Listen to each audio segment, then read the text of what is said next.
ఈ సుబ్రహ్మణ్య భక్తి ఉంది చూశారు, పరమ చమత్కారమైంది అది. అది అలవాటు పడాలి. కానీ అసలు పార్వతీ పరమేశ్వరుల ఇద్దరి అనుగ్రహం కలిగిపోతుంది. ఎందుకంటే వాళ్ళిద్దరి సమాగమ స్వరూపమే ఆయన.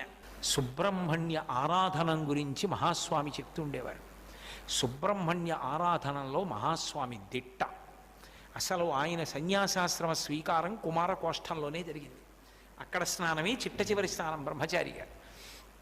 కాబట్టి ఆ సుబ్రహ్మణ్యారాధన చేసేటటువంటి వాళ్ళకి లోపల దేవతలు మాత్రమే ఉంటారు, రాక్షస గణములు ఉండవు.